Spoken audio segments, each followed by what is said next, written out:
इंसान की बर्बादी के कई कारण हो सकते हैं, लेकिन कुछ मुख्य कारण ऐसे हैं जो हर किसी को प्रभावित कर सकते हैं। इन कारणों को जानकर हम अपने जीवन को बेहतर बनाने के लिए कदम उठा सकते हैं। आज मैं आपको यह कहानी में बताने जा रहा हूँ कि इंसान की ऐसी कौन सी गलतियाँ होती हैं जो इंसान को बर्बाद कर देती हैं। अगर हम अपनी बर्बादी का कारण जान ले तो हम अपने जीवन को खुशहाल बना सकते हैं। बहुत समय पहले की बात है, एक नगर में एक धनी सेठ रहा करता था। उस सेठ के पास सभी प्रकार की सुख सुविधाएं थी, लेकिन उसके कोई संतान नहीं थी। संतान के दुख में वह हमेशा चिंतित रहता था। फिर एक दिन उसे पता चला कि उसकी पत्नी गर्भवती है, तो उसने अपनी पत्नी का बहुत ख्याल रखने लगा। एक दिन उसके घर एक बेटे का जन्म हुआ। पुत्र के जन्म से सेठ बहुत खुश हुआ। उसने कोई कसर नहीं छोड़ी। उसका बेटा देखते ही देखते बड़ा हो गया। तब सेठ ने अपने बेटे को गुरुकुल भेजने का फैसला किया ताकि वह पढ़ लिख कर विद्वान बन सके। सेठ ने ज्ञान प्राप्त करने के लिए गुरुकुल भेज दिया। गुरुकुल में वह बच्चा अच्छे से पढ़ाई करता था और अपने गुरु की सभी आज्ञाओं का पालन करता था। ऐसे में वह बच्चा धीरे धीरे वहाँ का सबसे होनहार छात्र बन गया। गुरुकुल में बालक ने सभी वेद, पुराण और शास्त्रों का अध्ययन किया और एक महान विद्वान बन गया। लेकिन कहते हैं समय कब बदल जाएगा यह कोई नहीं जानता। ऐसे ही एक दिन किसी प्राकृतिक आपदा के कारण उसके माता पिता की मृत्यु हो गई, और जब उसके माता पिता की मृत्यु हुई तो बच्चे की शिक्षा पूरी नहीं हुई थी। और जब बच्चे ने खबर सुनी कि उसके माता पिता अब इस दुनिया में नहीं हैं और उसका सब कुछ बर्बाद हो गया है, तो लड़का इस सांसारिक मोह में बह गया। इसके बाद लड़के ने कहा कि गुरुकुल से अपनी शिक्षा पूरी करने के बाद वह अपना पूरा जीवन लोगों की भलाई में बिताएगा। फिर जब बालक की शिक्षा पूरी हुई तो उसके बाद बालक साधु बन गया और वह सांसारिक चीजों से दूर हिमालय के जंगल में चला गया। अध्यापन को विश्राम देते हुए समय के साथ उनके सन्यासी की चर्चा चारों ओर होने लगी और दूर दूर से लोग उनके पास शिक्षा लेने के लिए आने लगे और बहुत से लोग अपनी समस्याओं का समाधान पाने के लिए भी उनके पास आने लगे। वह समस्याओं का समाधान बड़ी आसानी से कर देता था, जिससे वह पूरे राज्य में प्रसिद्ध हो गया। परंतु जिस नगर में वह रहता था वहाँ का राजा क्रूर व्यक्ति था। जब राजा को तपस्वी के बारे में पता चला तो उन्होंने तपस्वी से मिलने का फैसला किया। अगली सुबह राजा तपस्वी से मिलने के लिए अपने महल से निकल गया और फिर वह उसकी कुटिया की ओर गया। और वहां पहुंचकर राजा ने जब उसे साधु के रूप में देखा तो वह उसे देखता ही रह गया। उसके चेहरे पर एक अलग ही तेज था। जब वह साधु के पास पहुंचा तो उसे असीम शांति का अनुभव हुआ। साधु को प्रणाम किया और उसके पास बैठ गया और उससे बातें करने लगा। वह राजा पहली ही मुलाकात में साधु के व्यक्तित्व से इतना प्रभावित हुआ कि उसी समय से उसने अच्छाई के रास्ते पर चलने का फैसला कर लिया। और राजा सोचने लगा कि इतनी सी मुलाकात में यह साधु मुझे इतना बदल सकता है। तो राजा ने साधु से कहा, यदि आप मेरे साथ रहोगे तो मेरा जीवन बदल जाएगा। और यह सोचकर राजा साधु से अपने महल में चलने का अनुरोध करने लगा। राजा का आग्रह सुनकर सन्यासी माना नहीं कर पाए और वो राजमहल चलने को तैयार हो गए। तब राजा सन्यासी को महल की ओर ले गया। महल पहुंचकर राजा ने साधु की बहुत खातिरदारी की और उसके बाद राजा ने साधु को एक दाहिने कमरे में भोजन कराया। भोजन के समय साधु ने राजा को धन्यवाद दिया और राजा से जाने की अनुमति मांगी। यह सुनकर राजा ने कहा कि आप हमारे बाग में जब तक चाहे तब तक रह सकते हैं। आपको यहाँ किसी भी प्रकार की असुविधा नहीं होगी और आप यहाँ रहेंगे तो हमारे लोगों को भी अच्छा लगेगा और हमें भी अच्छा लगेगा। यह सुनकर साधु ने राजा का प्रस्ताव स्वीकार कर लिया। राजा के आदेशानुसार सेवकों ने एक सुंदर कुटिया बनाई। उसके बाद साधु उसी कुटिया में रहने लगा। राजा ने उनकी बहुत सेवा की, लेकिन कई वर्षों बाद राजा और रानी को किसी जरूरी काम से दूसरे राज्य में जाना पड़ा। लेकिन उन्होंने साधु की सेवा के लिए एक सेवादार नियुक्त कर दिया। लेकिन राजा के जाने के बाद वह सेवादार बीमार पड़ गया और अपने घर चल गया और कभी लौटकर वापस नहीं आया। तो तपस्वी को गुस्सा आ गया और उसने राजा को खूब खरी खोटी सुनाई और राजा से कहा कि जो जिम्मेदारी आप पूरी नहीं कर सकते वह जिम्मेदारी आप क्यों लेते हो। तब राजा ने तपस्वी से पूछा और कहा कि सन्यासी, क्या मुझसे कोई गलती हो गई है तो इसके लिए मैं आपसे क्षमा मांगता हूँ। कृपया मुझे क्षमा करें और अपना क्रोध शांत करें और बताएं कि क्या हुआ था।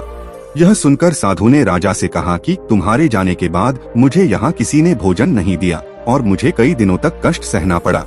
यहाँ आकर मैं भूखा रहा और किसी ने मुझसे मेरा हाल भी नहीं पूछा।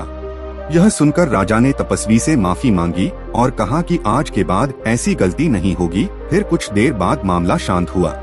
जब राजा और तपस्वी के बीच बातचीत चल रही थी, तब रानी भी छुपकर सुन रही थी यह सारी बातचीत। उसके बाद राजा ने उसे तपस्वी से शिकायत का मौका नहीं दिया और उसकी खूब सेवा की। लेकिन कुछ दिनों के बाद राजा को फिर किसी जरूरी काम से अपने राज्य से बाहर जाना पड़ा।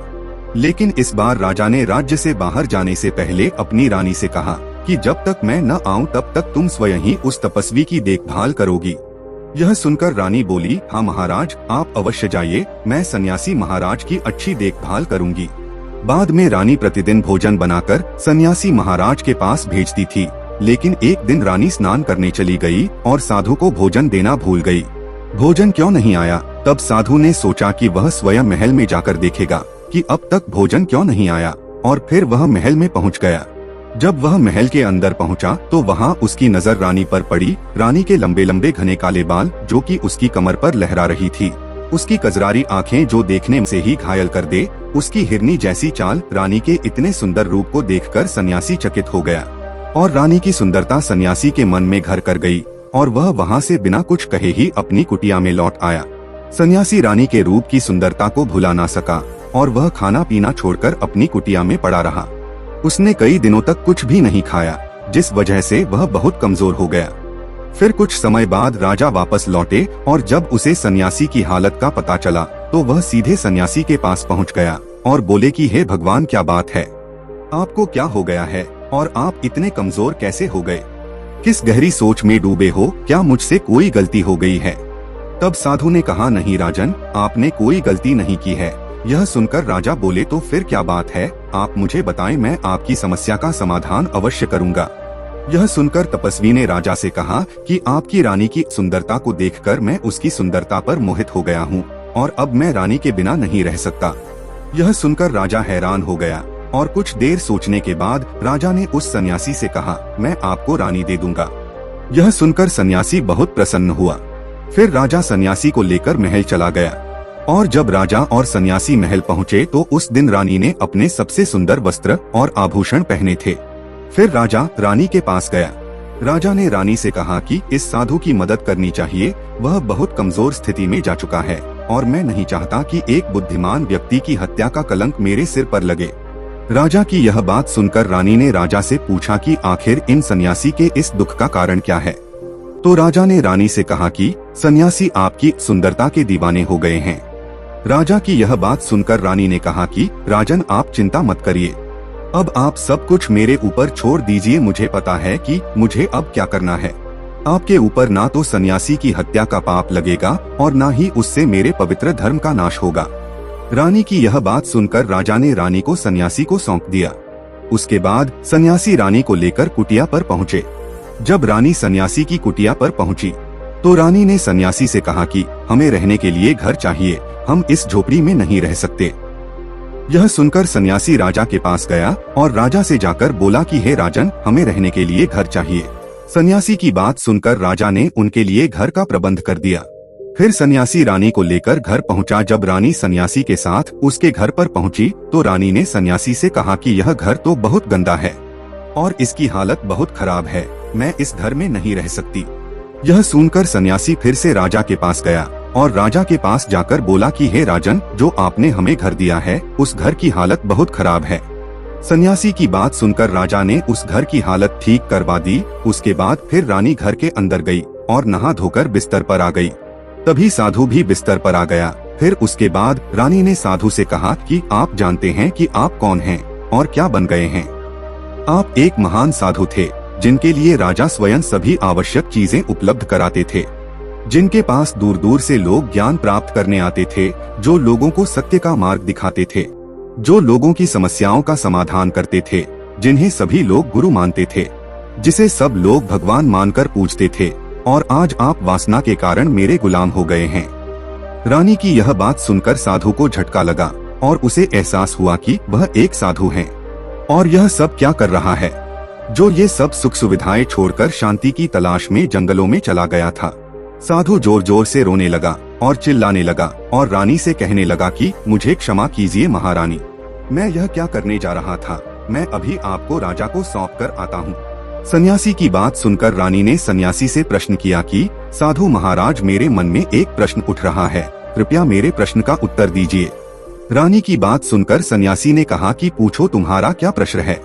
फिर रानी ने कहा कि जब आपको उस दिन भोजन नहीं मिला तो आप बहुत क्रोधित हो गए। तब मैंने आपका ये रूप पहली बार देखा था और तभी से मैं आपके व्यवहार में परिवर्तन महसूस कर रही थी। ऐसा क्यों हुआ? साधु महाराज, आखिर आपको इतना क्रोध क्यों आया?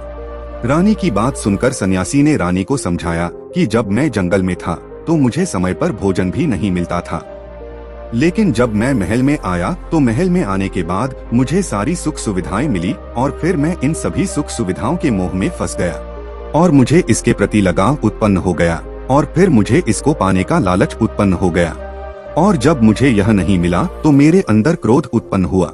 फिर सन्यासी ने कहा कि महारानी, सच तो यह है कि अगर इच्छा पूरी नहीं हो तो क्रोध उत्पन्न होता है और अगर इच्छा पूरी हो जाए तो लालच बढ़ जाता है। फिर सन्यासी ने रानी से कहा, यह इच्छा की पूर्ति ही मुझे वासना के द्वार तक लेकर आई है और मैं आपके प्रति आकर्षित हो गया। इसके बाद वो सन्यासी रानी को लेकर राजा के पास गया और बोला कि राजन, मुझे क्षमा कर दीजिए, मुझे अपनी गलती का एहसास हो गया है। यह लो आपकी रानी, मुझे यह सब नहीं चाहिए। मैं अपनी इच्छा के वशीभूत होकर यह गलत कार्य करने जा रहा था और अपने जीवन को बर्बाद कर रहा था, लेकिन अब मुझे सब कुछ समझ आ गया है। उसके बाद उस सन्यासी ने कहा कि हे राजन, मनुष्य की बर्बादी का कारण उसकी 4 आदतें बनती है और दुनिया की हर एक व्यक्ति के अंदर यह 4 अवगुण होते हैं, लेकिन जो व्यक्ति इन पर नियंत्रण कर लेता है वह दुख और परेशानियों से बच जाता है। वहीं जो व्यक्ति इन 4 दोषों पर नियंत्रण नहीं कर पाता है वो बर्बाद होने के कगार पर पहुंच जाता है। यह सुनकर राजा ने कहा कि महाराज, आप मुझे वो 4 आदतें बताइए जिससे कि मनुष्य की बर्बादी हो जाती है। फिर सन्यासी ने राजा को मनुष्य को बर्बाद करने वाली आदतों के बारे में बताया कि हे राजन, मनुष्य को बर्बाद करने वाली पहली आदत है इच्छा, क्योंकि इच्छा ही दुनिया की हर एक व्यक्ति के अंदर सबसे पहला अवगुण होता है और जो व्यक्ति अपनी इच्छाओं को नियंत्रण में नहीं रख पाता है वह जीवन के किसी भी क्षेत्र में सफल नहीं हो पाता है, क्योंकि जैसे ही उसकी एक इच्छा पूरी होती है वह दूसरी की ओर बढ़ने लगता है और दूसरी पूरी होती है तो तीसरी इच्छा उसके मन में जागृत हो जाती है और फिर ऐसे करते करते इच्छाओं पर नियंत्रण न होने के कारण इसी जाल में उलझा रहता है और दुखी रहने लगता है। इसीलिए राजन, जब हम इच्छाओं पर नियंत्रण पा लेते हैं तो हम हमारे मन पर भी नियंत्रण पा लेते हैं और जब हमारा मन हमारे बस में होता है तो हमें सुख की प्राप्ति होती है। फिर जो हम चाहते हैं वही हमारे साथ होता है। फिर सन्यासी कहता है कि हे राजन, मनुष्य को बर्बाद करने वाली दूसरी आदत है वासना। वासना का जन्म हमारे मन में उठने वाली इच्छाओं से होता है। जिस प्रकार इच्छा का कोई अंत नहीं होता और मनुष्य वासना के जाल में फंसता ही चला जाता है, वैसे ही वासना के वशीभूत होकर मनुष्यों को कुछ भी नजर नहीं आता है। आज तक जितनी भी लड़ाइयाँ हुई है उनका सबसे बड़ा कारण स्त्री को पाने की इच्छा ही रही है। स्त्री के प्रेम में वशीभूत होकर राजा महाराजाओं ने आज से पहले बहुत सारे युद्ध किए हैं। रावण भी संसार का सबसे बुद्धिमान व्यक्ति था, लेकिन उसने भी माता सीता की सुंदरता की जाल में फंसकर अपना सब कुछ बर्बाद कर लिया। उसकी मृत्यु का कारण एक स्त्री ही बनी थी। कई राजा महाराजा तो युद्ध में इसलिए हार गए क्योंकि वो लोग स्त्रियों से रासलीला रचाने में ही रह गए। ईश्वर ने तो स्त्री की उत्पत्ति इस संसार को बढ़ाने के लिए की है, लेकिन आजकल लोगों ने इसे अपनी वासना का शिकार बना लिया है, अपने मनोरंजन का साधन समझने लगे हैं और जब उन्हें अपना यह मनोरंजन नहीं मिलता तो वो पागल हो जाते हैं और ना जाने क्या क्या कर बैठते हैं। इसीलिए हे राजन, जितना हो सके उतना वासना से दूर रहना चाहिए। फिर सन्यासी कहता है कि हे राजन, मनुष्यों को बर्बाद करने वाली तीसरी आदत है क्रोध, क्योंकि जब मनुष्य की वासना की पूर्ति नहीं होती है तो उसके अंदर क्रोध उत्पन्न हो जाता है और जब व्यक्ति को क्रोध आता है तो उस पर उसका नियंत्रण नहीं होता है और फिर वो क्रोध में आकर कहीं गलत निर्णय ले लेता है। वो दूसरों को भला बुरा कह देता है, गलियां निकल देता है और जब उनका क्रोध शांत होता है तो उन्हें अपनी गलती का एहसास हो जाता है, लेकिन तब तक तो सब कुछ बर्बाद हो चुका होता है। क्रोध के कारण मनुष्य के कई बने बनाए काम भी बिगड़ जाते हैं। जब मनुष्य के भीतर क्रोध उत्पन्न होता है तो वो अंदर से बहुत कमजोर हो जाता है और एक कमजोर मनुष्य कुछ भी नहीं कर सकता है, उसे कभी भी सफलता हासिल नहीं हो सकती।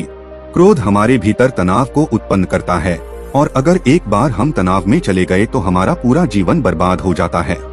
फिर सन्यासी कहता है कि हे राजन, मनुष्य को बर्बाद करने वाली चौथी आदत है लालच। हे राजन, लालच का फल सदैव बुरा होता है। लालच में पड़कर हम बहुत से लोगों का बुरा कर देते हैं। हर मनुष्य के जीवन में कभी ना कभी ऐसे लालच अवश्य आते हैं जब वह लालच कर बैठता है और अधिक पाने की लालसा में वह कुछ ऐसा कर बैठता है जिससे जो उसके पास था वह उसे भी गवा देता है। क्योंकि जैसे ही व्यक्ति की एक इच्छा पूरी होती है तो उसका लालच बढ़ जाता है और उसके मन में और कई लालच जन्म लेने लगती है। जो व्यक्ति लालच करता है वह कामयाबी से कोसों दूर रहता है, क्योंकि एक ना एक दिन लालच का दुश्मन सामने आता ही है। अगर हम समय रहते ही लालच को त्याग दें और उसकी जाल में ना फंसे तो हम एक सफल व्यक्ति अवश्य बन सकते हैं। फिर अंत में सन्यासी राजा से कहता है कि हे राजन, अगर मनुष्य चारों आदतों को छोड़ देता है तो उसे जीवन में सफल होने से कोई नहीं रोक सकता।